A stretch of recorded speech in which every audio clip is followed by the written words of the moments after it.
my friends, do not adjust your television sets because you're saying, Simon Miller, why are you here on WhatCulture Gaming? Well, there's 3 reasons. 1, I love video games. 2, I love FIFA.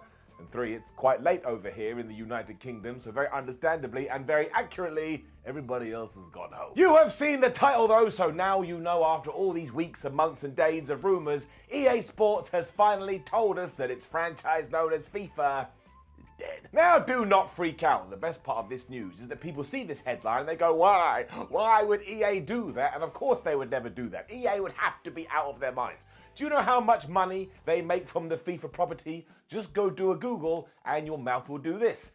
But basically the body known as FIFA, which if you didn't know stands for Fédération Internationale de Football Association, RCA, for a hell of a lot of money, rumouredly $1 billion per 4-year cycle. So EA turned around and said, no, we're not going to do that, we're going to go a different direction. It's kind of crazy. It is kind of crazy, however, because this relationship has been going on for almost 30 years. The first iteration coming out in 1993 when isometric viewpoints were all the rage. And in fact, I still remember playing 1996 FIFA on a PC and everything was in 3D and I lost my damn mind. To the point I went out and I got it for the Super Nintendo and we were back to weird slanty angles. From next year though, all of this is going to be done away with as Electronic Sports presents to you EA Sports FC. That's right, they're pretending they're a football club, and all that really means is that when you go and look at the box, it's not going to say FIFA, and it's going to say this instead. So it will still be the football game you know and love, all things considered, and actually I will read from you directly from the press release to calm your nerves. Because, and I quote, EA did indeed say,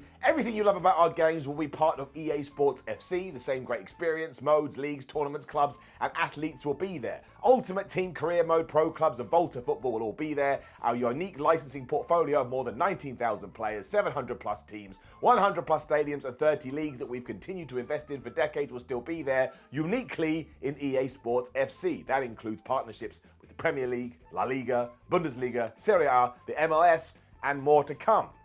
Funny how they didn't mention the online experience where you go on and some 8-year-old kicks your ass. It's not like Harry Kane is all of a sudden going to be called Harold Carney, although I'd love that because it was the most endearing thing about Pez back in the day. And head of EA Sports, Cam Webber, even made sure he came out and said, look, you're still going to get the same leagues. Nothing much is going to change apart from the name. Do some digging around though for some info and you will find David Jackson, who's the VP of EA Sports over on BBC, saying, hey look, I will tell you more directly. You know about the name, that's definitely changing, but also you're not going to get the World Cup content which comes around every 4 years. But who really is going to miss that? Absolutely no one, because don't even pretend that when you do load up EA Sports FC thingamajig in a couple of years' time, you're probably just going to have the EA Sports FC tournament and it will be the exact same structure as the World Cup. Now you do have to take this with a pinch of salt because of course they were always going to say this, but the developers made it very clear and were very adamant that actually moving away from this partnership will let them expand the game to reaches we never believed. I don't really know what that means because at the end of the day, it is just football, kick the ball into the net. I can see why they are so confident though, because if the rumour of $1 billion to FIFA is true, I'm surprised when they quoted that they didn't follow up with, otherwise we'll blow up the universe. Shots were definitely fired as well because EA CEO Andrew Wilson went as far to say that he believes more people actually associate the initials FIFA with the video game than they do with the football governing body. And let's all just be honest here. He's 100% true. Sometimes I'm listening to the radio and I hear a sports football story about FIFA and I equate it first and foremost to the games. Then I have to look in the mirror and be like, you absolute nerd, you geek, you have shamed yourself. And I get over it because who cares? If you are a long-time fan of the genre though, all your favourites are now gone because we all know PES is now called eFootball, and yes, we've already established that FIFA is now EA Sports FC, and unless somebody is going to splash out an insane amount of cash, I don't think we're ever going to get a FIFA again. I mean, Konami ain't going to do it. Have you played eFootball? It's almost like they want to make it a bad experience. They're like, man, you think we've gone low? We're going to go lower. And it's just so awkward and horrible as possible. I don't want to get too off track here. Just remake Pro Evolution Soccer 6. Although you got to tone down Adriano, he was way too powerful. For those keeping score then, FIFA 2023 will be the last in the series before we do go to the new name. And I would tell you now exactly what is going to happen come 2023. EA will use all of their money in far less than $1 billion to market this like crazy, to the point that if you are a long-term fan of this series, you're already more aware of this go into your local store or you'll go into Amazon and you buy it like you do every year anyway. I mean, if anybody has the financial backing to do that, it is EA Sports, but also there is going to be a bunch of YouTubers running around needing their ultimate team fix. I mean, have you seen them? It's like heroin. Still, if you do want to call it an end of an era, you absolutely can, and I would include myself amongst that group, because I still remember when I was a kid saying, oh my gosh, I need FIFA Road to World Cup 2006.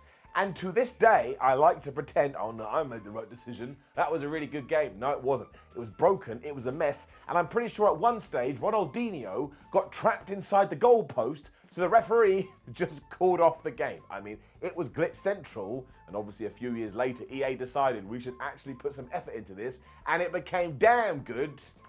Look where we are now. So do indeed prepare yourself, because change is coming, but ultimately, it ain't about the name, it ain't about the box, it ain't about the cover star, it ain't even about the menu, it's about the modes, and more important than that, it's about the gameplay. And I actually think over the last few years, FIFA has been on an upward trend, so as long as they continue that on, you can call it whatever the flub you want, and I ain't gonna care. When you do put everything into a little box though, I really do hope that EA sees this as an opportunity and does try and spice things up a little bit, because while I have been enjoying FIFA for a long as time, anything you can do to freshen it up is always appreciated. And no, I don't mean microtransactions. Don't do any of that. Don't do none of that. Just keep coming up with ways to be original and to be innovative, and don't become like PES eFootball. I know I've mentioned that twice now. It just hurts me. It hurts me so damn much. And every day I wake up and I look out the window and I say to myself, well, what the hell happened? And if you do know, send me a postcard. I'd like to know. Now, please do leave a comment below and let us know. What do you think about this FIFA name change? Do you like EA Sports FC? Or maybe you have a better suggestion? We want to hear all your thoughts. Then please do like the video, share the video, and subscribe. Head over to WhatCulture.com, where we have a bunch of different articles about a bunch of different things. Make sure you follow us on social media, and you already know the deal. We got a ton of videos. Maybe you want to get all whimsical and melancholy about old FIFA games. I'm sure we've done something on that. Type it into the search bar, and all your dreams will come true. My name is Simon from WhatCulture. Thank you for joining me as always, and I shall leave you with another debate. What was the best FIFA game of all time? And I think FIFA 10 has got to be in with a shout, because that was the year when EA really went, oh my gosh, everything we've done before this is basically garbage. We've got to put in the time, we've got to put in the money. And I remember playing PES and FIFA that year, whichever the last PES was before that, and being like, oh my gosh, I actually now think FIFA is better, which was great for me, because as I've already told you, for years I was a FIFA boy. I just had to last through it until we got to the good stuff. But again, you may have thinking of something that I am not. Make sure you put it in the comments. But I am going for FIFA 10. Thank you for joining me. See you soon.